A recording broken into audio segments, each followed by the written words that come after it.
اعوذ باللہ من الشیطان الرجیم بسم اللہ الرحمن الرحیم۔ شیخ سعدی کی حکایات کا بیان ہو رہا تھا۔ اگلی حکایت ہے ظاہری اور باطنی طہارت۔ بچپن میں جب مجھے یعنی شیخ سعدی کو دائیں بائیں کی بھی پہچان نہ تھی، مجھے روزہ رکھنے کا شوق پیدا ہوا۔ وضو کرنے کا طریقہ بھی محلے کا ایک عبادت گزار بتاتا کہ پہلے وضو میں بسم اللہ پڑھنا سنت ہے، دوسری سنت نیت کرنا ہے، پھر ہاتھ دھونا وغیرہ۔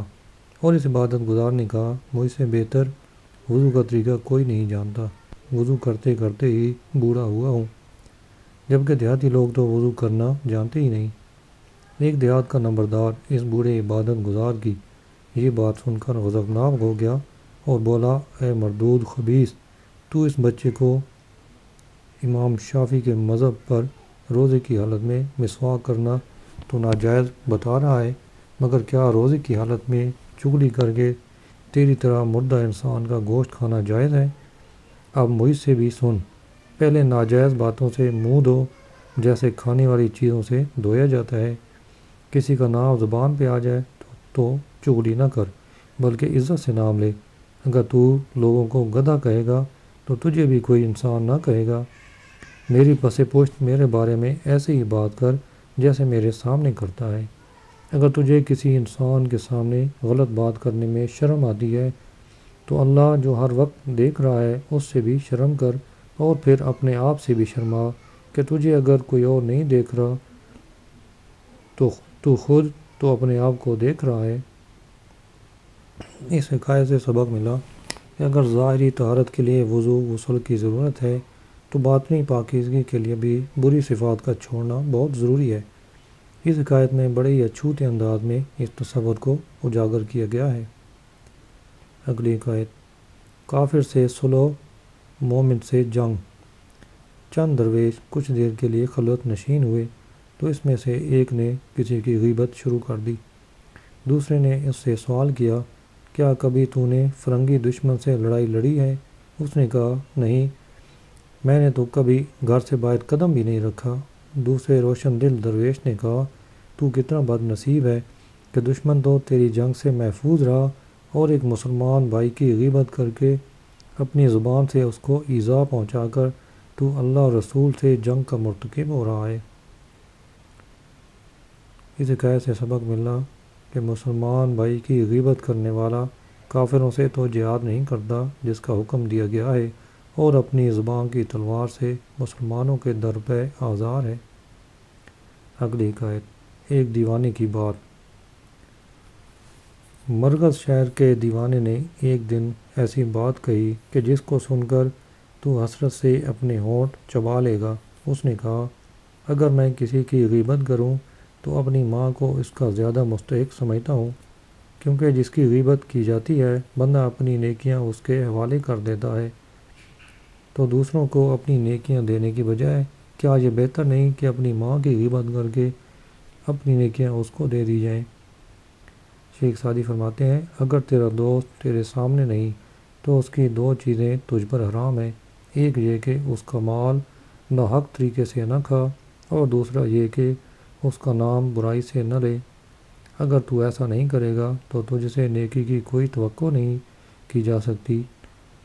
تو اگر کسی کی برائی میرے سامنے کر سکتا ہے تو میری برائی دوسروں کے سامنے بھی ضرور کرتا ہوگا۔ عقل مند وہ ہے جو جہان سے غافل ہو کر اپنے آپ میں مشغول ہو جائے۔ چند قسم کے لوگوں کی برائی کو جائز رکھا گیا ہے۔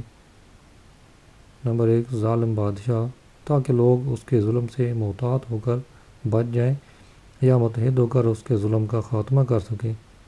نمبر 2، فاسق و فاجر شخص، کیونکہ جب گناہ کر کے وہ خود اپنی پردہ داری کر رہا ہے تو اس قابل نہیں کہ اس کی پردہ پوشی کی جائے۔ نمبر 3، لین دین میں دھوکہ دینے والا، اس کی خوب تشہیر کی جائے تاکہ لوگ اس کے ساتھ معاملہ کرنے میں نقصان سے بچ جائیں۔ اگلی حکایت دن کا چور۔ جنگل سے ایک چور سیستان میں آ نکلا۔ اس نے دکاندار کو کچھ رقم دی تاکہ کوئی چیز کھانے کی خریدے۔ دکاندار نے اس کی رقم میں سے ایک پیسہ دبا لیا۔ چور نے زور زور سے چیخنا شروع کر دیا، کہ یا اللہ اب رات کے چوروں کو دوزخ میں ڈالنے کے بجائے ان دن کے ڈاکوؤں کو دوزخ میں ڈالنے کا انتظام کر۔ معاملات میں ہیرا پھیری کرنے والا چوروں سے بھی بدتر ہے۔ اگلی قید، ایک صوفی باصفا کا جواب۔ ایک شخص نے کسی صوفی سے کہا، کیا آپ کو معلوم ہے کہ فلاں شخص نے آپ کے بارے میں کیا بکواس کی ہے؟ صوفی صاحب نے جواب دیا، بہتر یہی ہے کہ تو چپ رہ، کیونکہ دشمن نے جو کیا ہے وہ میں نہ ہی جانوں تو بہتر ہوگا۔ دشمن کا پیغام پہنچانے والے دشمن سے بھی بدتر ہوتے ہیں۔ دشمن کی بات دوست کے پاس لانے والا در حقیقت اسی دشمن کا دوست ہوتا ہے۔ دشمن تو سامنے آ کر عیب نہ بیان کر سکا، لیکن اس نے وہ کام کرنا چاہا جو دشمن بھی نہ کر سکا۔ چغل خور پرانی جنگ کو تازہ کرنا چاہتا ہے، اس لیے چغلی کر کے اچھے بھلے بندے کو غصہ دلا دیتا ہے۔ سوئے ہوئے فتنے کو اٹھانے والے سے محتاط ہو جا، اس سے تو بہتر تھا کہ اس فتنہ باز کو اندھے کنویں میں قید کر دیا جاتا۔ دو آدمیوں میں جنگ کرانا آگ ہے جس پر چغل خور لکڑیاں پھینک رہا ہے۔ اس حکایت سے سبق ملا کہ ادھر کی بات ادھر اور ادھر کی ادھر لے جا کر لگائی بجائی کرنے والا بظاہر دوست دشمن سے زیادہ خطرناک ہوتا ہے۔ اگلی حکایت، فریدون کا وزیر۔ ایران کے بادشاہ فریدون کا وزیر بہت لائق، روشن ضمیر اور دورست نگاہ رکھتا تھا۔ اللہ کا فرما بردار ہونے کے ساتھ ساتھ بادشاہ کا بھی تابع دار تھا۔ کمینے حاکموں کی طرح نہ تھا کہ لوگوں پر بے جا ٹیکس لگا کر خزانہ بھرتا ہو، اور جو خدا کا نافرمان ہو اس کو بادشاہ سے بھی نقصان کے علاوہ کچھ حاصل نہیں ہوتا۔ ایک شخص وہ سویرے بادشاہ کے پاس گیا اور دعا دے کر عرض کرنے لگا، آپ مانے یا نہ مانے، یہ وزیر آپ کا خفیہ دشمن ہے، کیونکہ اس نے بہت سارے لوگوں کو اپنا مقروض بنا لیا ہے، اور شرط یہ لگائی ہے کہ بادشاہ کے مرنے پر قرض واپس لوں گا۔ گویا یہ آپ کی جلد موت کا خواہاں ہے۔ بادشاہ نے ناراض ہو کر وزیر کی طرف دیکھا کہ کیا واقعی ایسا ہی ہے؟ وزیر نے آداب بجا لاتے ہوئے عرض کیا، اب جب کہ بات کھولی گئی ہے تو میں عرض کر دیتا ہوں، مقروض تو میں نے لوگوں کو مذکورہ شرط پر بنایا ہے، لیکن میرے حاسد نے نتیجہ غلط نکالا۔ میں یہ نہیں چاہتا کہ آپ کی موت جلد ہو، بلکہ یہ چاہتا ہوں کہ سارے مقروض آپ کی درازی عمر کے لیے دعا گو رہیں، کیونکہ آپ کی عمر جتنی لمبی ہوگی اتنی ہی ان کو قرض کی ادائیگی میں مہلت مل جائے گی۔ تو کیا آپ نہیں چاہتے کہ لوگ آپ کی درازی عمر کی دعا کرتے رہیں؟ عقل مند لوگ تو دعا کو غنیمت جانتے ہیں، کیونکہ دعا ہی سے مصائب کے تیر روکے جا سکتے ہیں۔ بادشاہ کو بات سمجھ آ گئی اور اس کا چہرہ پھول کی طرح کھل اٹھا، اور وزیر کا مرتبہ پہلے سے بھی بڑھا دیا۔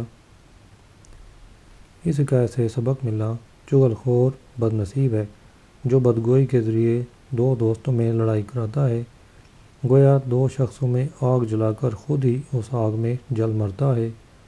شیخ سعدی فرماتے ہیں، جو خلوت کا مزہ چکھ لیتا ہے پھر لوگوں کی برائی سے زبان روک لیتا ہے، نفع والی بات کر اگرچہ کسی کو پسند نہ آئے، کیونکہ حق بات نہ کہنے والا قیامت کے دن شرمندہ ہوگا اور افسوس کرتے ہوئے چیخیں مارے گا۔ اگلی حکایت، اچھی بیوی۔ نیک اور فرما بردار بیوی فقیر کو بھی بادشاہ بنا دیتی ہے۔ بادشاہوں کی طرح اپنے گھر میں خوشی کے 5 نعرے بجا اگر تجھے موافقت کرنے والی رفیق حیات نصیب ہے۔ سارے دن کے غموں کا غم نہ کر، اگر رات کو غم گسار تیری بغل میں ہے۔ جس کا گھر آباد اور محبت کرنے والی بیوی گھر میں ہو، اس پر اللہ کی خصوصی رحمت ہے۔ خوبصورت اور باحیا بیوی والے کے لیے یہ دنیا ہی جنت ہے۔ اگر بیوی نیک اور خوش کلام ہو تو اس کا خوبصورت ہونا بھی کوئی ضروری نہیں، کیونکہ یہ صفات عیبوں کو ڈھانپ لیتی ہیں۔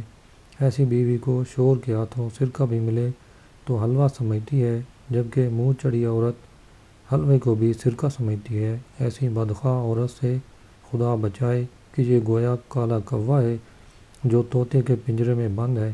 گھر میں اگر منہ چڑی بیوی بیٹھی ہو تو بہتر ہے کہ بندہ گھر کے بجائے قید خانے میں رہے۔ ایسے خاوند کا گھر سے باہر رہنا عید سے کم نہیں۔ جس گھر سے عورت کی آواز بلند ہو اس گھر پر خوشی کا دروازہ بند سمجھ۔ بازاروں میں پھرنے والی عورت جس کے گھر میں ہو اس مرد کو گھر بیٹھے رہنا چاہیے۔ اگر عورت مرد کی بات پہ توجہ نہ دے تو مرد کو عورت کا لباس پہنا دینا چاہیے۔ جاہل اور بد چلن عورت نہیں بلا ہے۔ ایک جو کی حفاظت نہ کرنے والی گندم کے ڈھیر کی حفاظت نہیں کر سکتی۔ موافقت والی بیوی رکھنے والے کے ساتھ اللہ نے بھلائی کا ارادہ فرمایا ہے۔ جس کی بیوی بیگانوں کے سامنے ہنسے، ایسا مرد اپنے آپ کو مرد کیوں کہتا ہے؟ گلچھرے اڑانے والی عورت کا خاوند اگر اس کو روک نہ سکے تو اس کا گنگا بن جانا ہی بہتر ہے۔ عورت بیگانوں سے اندھی بہتر ہے اور بلا ضرورت گھر سے نکلنے سے قبر میں جانا بہتر ہے۔ آوارہ عورت کو برداشت کرنا بے غیرتی ہے۔ اس سے دور ہو جا، پھر اگرچہ مگرمچھ کے منہ میں چلا جا۔ اپنی بیوی کو دوسروں کے سامنے لانے والا مرد نہیں نامرد ہے۔ دو شخص جو اپنی بیویوں سے تنگ تھے، انہوں نے کیسا عجیب مکالمہ کیا۔ ایک نے کہا خدا کرے کسی کی بیوی بری نہ ہو، دوسرے نے کہا اللہ کرے دنیا میں عورت ہی نہ ہو۔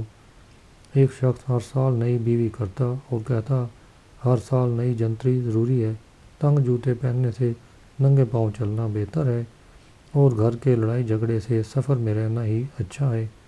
عورت اگرچہ سرکش ہو لیکن اس میں اللہ نے سکون رکھا ہے، اس لیے عورت کے گرفتار پر طعنہ زنی نہ کر کے مجبور ہے۔ اگر اے سعدی تجھے بھی بیوی کا سامنا ہو تو اس کا ظلم سہ لے مگر اف نہ کر۔ اس حکایت سے سبق ملا کہ خوبصورت بیوی خوبصورت سے بہتر ہے کہ گھر کو جنت نظیر بناتی ہے، اپنی عزت اور خاوند کے گھر کی محافظ ہوتی ہے۔ اور اگر بیوی خوبصورت ہو مگر خوبصیرت نہ ہو یعنی خاوند کی نافرمان ہو تو گھر جہنم کا نمونہ پیش کرتا ہے۔ ایسے گھر سے سکون رخصت ہو جاتا ہے، اولاد نافرمان ہو جاتی ہے۔ اگلی حکایت بیوی کا ستایا ہوا۔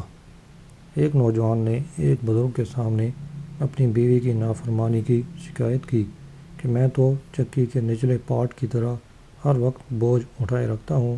بزرگ نے کہا اگر صبر کرے تو اس میں کوئی شرم والی بات نہیں۔ اگر تو سارا دن نچلے پاٹ کی طرح ہوتا ہے تو رات کو اوپر والا پاٹ بھی تو ہی ہوتا ہے۔ جس پھول سے تو خوشی دیکھتا ہے اس کے کانٹے کا بوجھ بھی برداشت کر۔ میاں بیوی کی رفاقت عمر بھی کی ہوتی ہے۔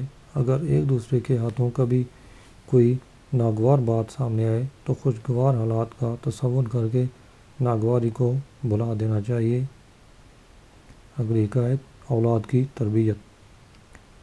بچہ جب 10 سال کا ہو جائے تو اسے نامحرموں کے پاس بیٹھنے سے روک دینا چاہیے، کیونکہ روئی کے پاس آگ جلانے سے ایک لمحے میں سارا گھر جل سکتا ہے۔ اپنی نیک نامی کے لیے اولاد کو آداب سکھانا ضروری ہے، ورنہ تیرے بعد تیرا کوئی جانشین نہ ہوگا۔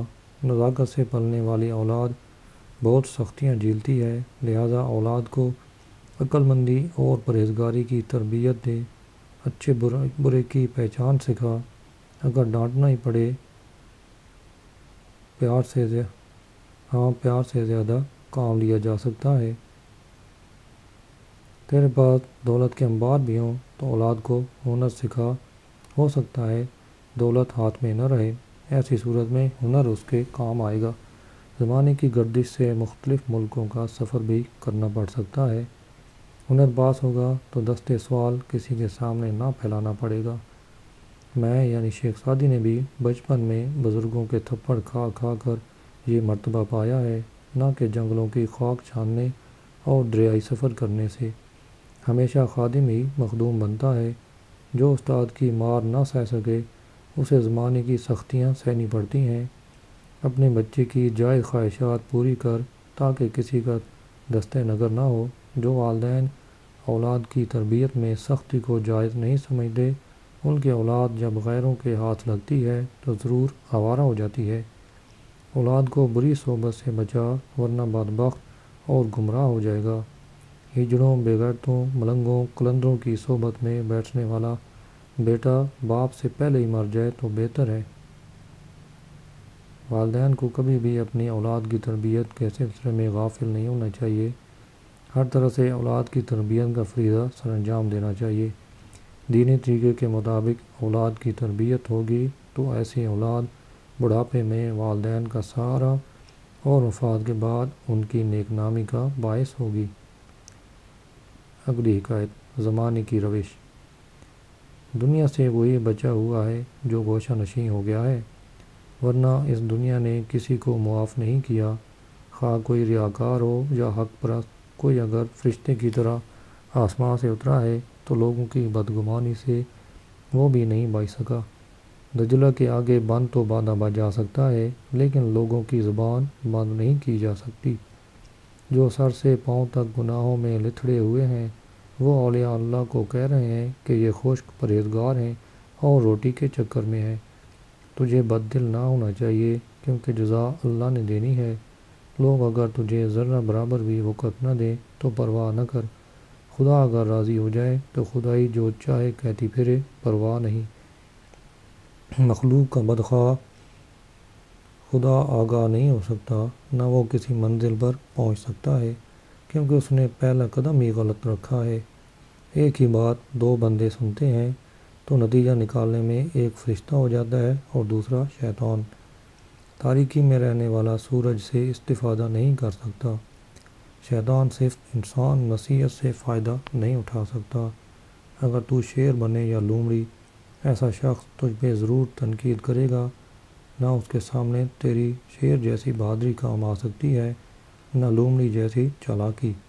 اگر کوئی تنہائی میں بیٹھ جائے تو اس کو مکار کہیں گے یا دیو کہ انسانوں سے بھاگتا ہے۔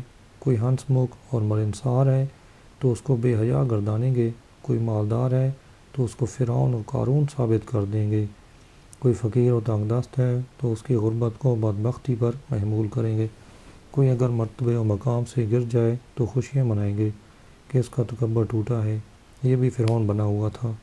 اگر کسی غریب کی اللہ تعالیٰ مدد کرے اور اس کو مالدار بنا دے تو کہیں گے کیسا کمینہ زمانہ ہے جو کمینوں کو اوپر لا رہا ہے۔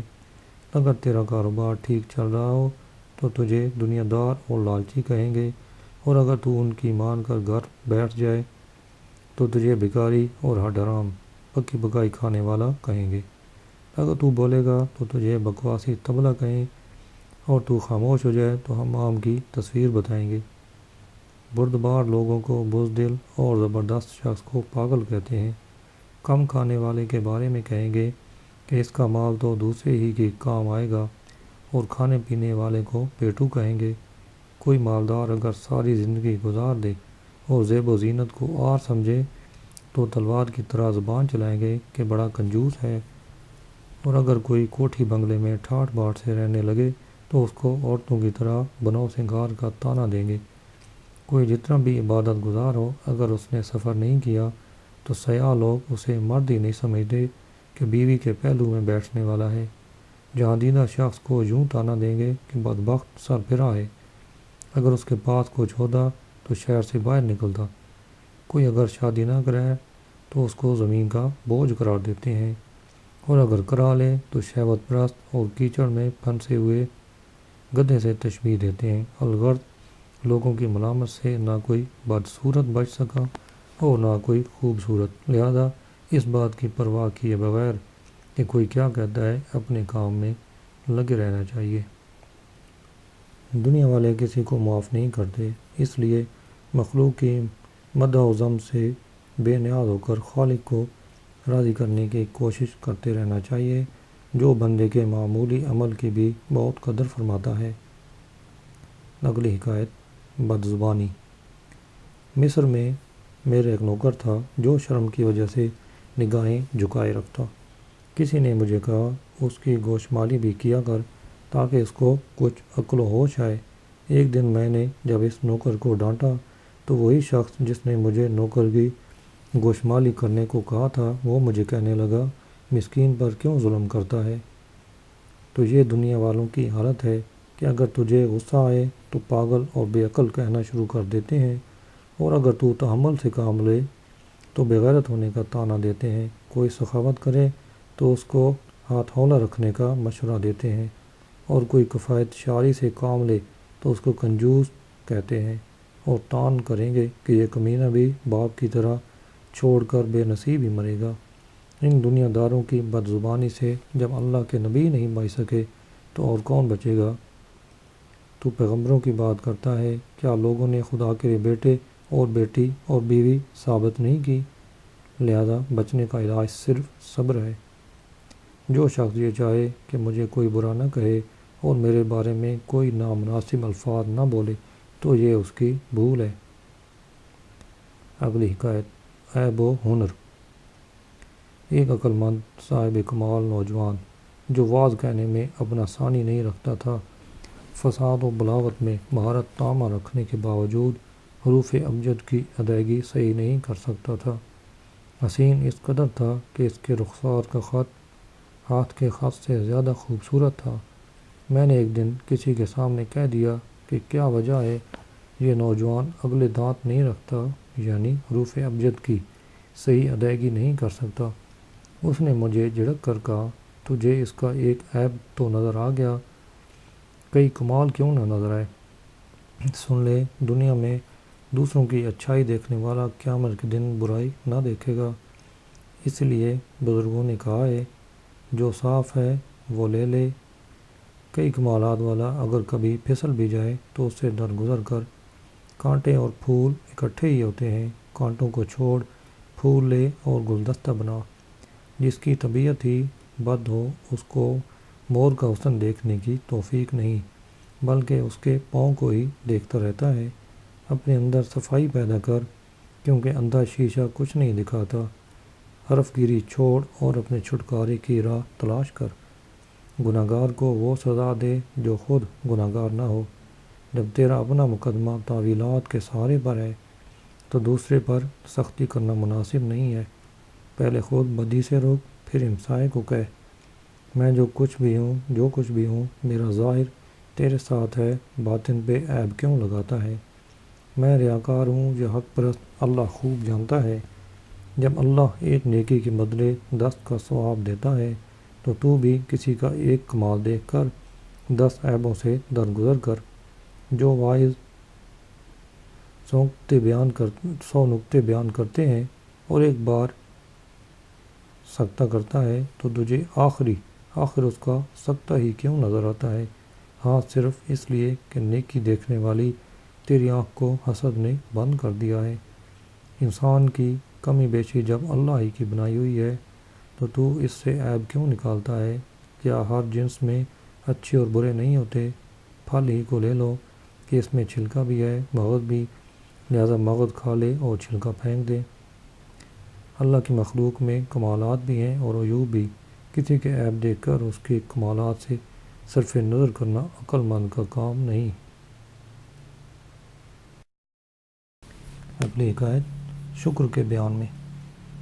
اگر ہمارے جسم کا بال زبان بن جائے تو عدم سے وجود میں لانے والے خدا کا شکر ادا نہیں ہو سکتا، بلکہ اس کی ذات کے شایان نشان شکر کو ہم جانتے ہی نہیں، کیونکہ اس ذات کی تعریف کن لفظوں سے بیان کی جا سکتی ہے کہ جس کی ذات کے آگے ساری تعریفیں ماد ہیں۔ ایسا ایجاد کندہ ہے کہ مٹی سے انسان بنا کر اس کو عقل و ہوش عطا فرمایا ہے۔ پیدا ہونے سے لے کر مرنے تک بندے کو کیا کیا عزتیں بخشتا ہے۔ اے انسان، جب اللہ نے تجھے پاک پیدا فرمایا ہے تو پھر زندگی میں بھی پاکیزگی اختیار کر، تاکہ قبر میں ناپاک ہو کر جانے کی شرمندگی نہ ہو۔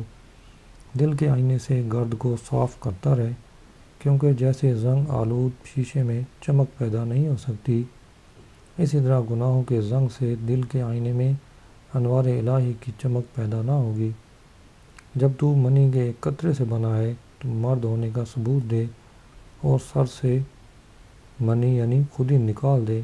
اگرچہ تو اپنا رزق کوشش سے کماتا ہے، لیکن اس کے باوجود بھی بھروسہ اللہ کی ذات پہ ہونا چاہیے، نہ کہ اپنے زور بازو پر، کیونکہ ہاتھوں میں حرکت پیدا کرنے والی ذات تو اسی کی ہے۔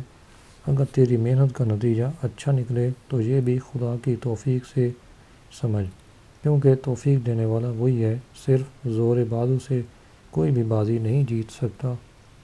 اگر اس کی مدد تجھے حاصل نہ ہو تو تو ایک قدم بھی نہیں چل سکتا۔ وہ وقت بھی یاد کر جب تو بچہ تھا اور بول بھی نہ سکتا تھا۔ اس نے تجھے ناف کے ذریعے روزی عطا فرمائی، پھر جب تیری ناف کاٹ دی گئی تو ماں کے پستان میں تیری روزی ڈال دی گئی، کیونکہ سفر میں بیمار ہونے والے کو اس کے وطن کا پانی بطور دوا دیا جاتا ہے۔ ماں کی گود جنت جان اور اس کی چھاتی کو جنت سے نکلنے والی دودھ کی نہریں سمجھ، یا اس کا قد درخت ہے اور اولاد میوہ۔ چونکہ پستان کی رگیں دل کی طرف جاتی ہیں اور دل خون کا مرکز ہے، تو گویا ماں کا دودھ دل کا خون ہے۔ پھر جب دودھ کا دور گزرتا ہے تو دایا اپنے دودھ کی نہروں پہ حلوہ لگا دیتی ہے تو ان شیریں چشموں کو بھول جاتا ہے۔ یاد رکھ، توبہ کی راہ میں تو بچے کی طرح ہے۔ قوت ارادی کو مضبوط کر اور گناہوں سے صبر کر تاکہ تیری توبہ قائم رہے۔ مخلوق پر اللہ کی نعمتیں ہر وقت نازل ہوتی رہتی ہیں، اس لیے اس کو ہر وقت اللہ کا شکر ادا کرتے رہنا چاہیے، کیونکہ شکر سے نعمت زیادہ ہوتی ہے۔ شیخ سعدی فرماتے ہیں، سانس کا اندر جانا بھی ایک نعمت ہے اور باہر آنا بھی نعمت ہے، کیونکہ ہوا اندر نہ جائے پھر بھی موت ہے، اور اگر باہر نہ آئے تو پھر بھی موت ہے۔ تو ایک سانس پہ دو اتنی بڑی نعمتیں ملتی ہیں، اور ہر نعمت پہ شکر واجب ہے، تو ہر سانس پہ 2 بار شکر کیا جائے، لیکن شکر گزار بہت کم ہیں۔ اگلی حکایت، ماں کی فریاد۔ ایک جوان نے اپنی ماں کی نافرمانی کی تو ماں کا دردمند دل بھر آیا۔ بولی، اے وقت کو بھول جانے والے بے وفا، کیا تو وہی نہیں کہ تیری وجہ سے میں کئی راتیں نہ سو سکی، جب بنگھوڑے میں تجھے اپنے آپ سے مکھی اڑانے کی بھی طاقت نہ تھی؟ آج تو شہزور بنا پھرتا ہے، ایک وقت پھر تیرے اوپر آنے والا ہے جب قبر کے کیڑے تیری چربی کھا جائیں گے۔ جو شخص کسی اندھے کو کنویں کی طرف جاتا ہوا دیکھ کر بھی آنکھوں کی نعمت کا شکر ادا نہ کرے، وہ اور اندھا برابر ہی ہیں۔ استاد کی تربیت کو قبول کرنے کی صرف تجھے اللہ نے عطا فرمائی ہے، اگر تجھے یہ نہ ملتی تو استاد بھی کیا کر سکتا تھا جب تو حق اور باطل میں تمیز کرنا ہی نہ جانتا۔ اس حکایت سے سبق ملا کہ انسان کے پاس ساری صلاحیتیں اللہ ہی کی عطا کردہ ہیں۔ یہی زبان گونگے کے منہ میں بھی ہوتی ہے مگر اس میں بولنے کی صلاحیت نہیں ہوتی، کان بہرے کے بھی ہوتے ہیں مگر سن نہیں سکتا، لہذا ان نعمتوں کے ملنے پر اللہ کا شکر ادا کرنا ضروری ٹھہرا۔ ناشکرا انسان تو جانوروں سے بھی گیا گزرا ہے کہ جانور بے زبان ہو کر اپنے اپنے رنگ میں شکر الہی بجا لا رہے ہیں، اور یہ اشرف المخلوقات ہو کر اس صفت سے محروم ہے۔ اگلی حکایت، تخلیق انسانی میں صنعت باری تعالی۔ غور کر، اللہ تعالیٰ نے ایک انگلی کو کتنے ہی جوڑوں سے ملایا ہوا ہے، پھر کس قدر حماقت ہوگی کہ تو اس کے کاموں پہ اعتراض کی انگلی اٹھائے۔ اس نے ہڈیوں کو پٹھوں کے ذریعے مضبوط کیا، اگر ایسا نہ کرتا تو تو حرکت کرنے پر بھی قادر نہ ہوتا۔ اگر تیری پیٹھ میں موروں کے بجائے ایک ہی ہڈی ہوتی تو جھک بھی نہ سکتا۔ رگوں کو جسم میں چلا دیا، گویا 360 نہریں بہہ رہی ہیں۔ سر میں آنکھیں پیوست کر دیں اور سمجھ بوجھ کے ساتھ دل کو عزت دے دی۔ دیکھ تو صحیح، چوپائے بیچارے تو منہ کے بل ذلیل پڑے ہیں، اور تجھے اللہ نے الف کی طرح قدموں پہ کھڑا کر دیا ہے۔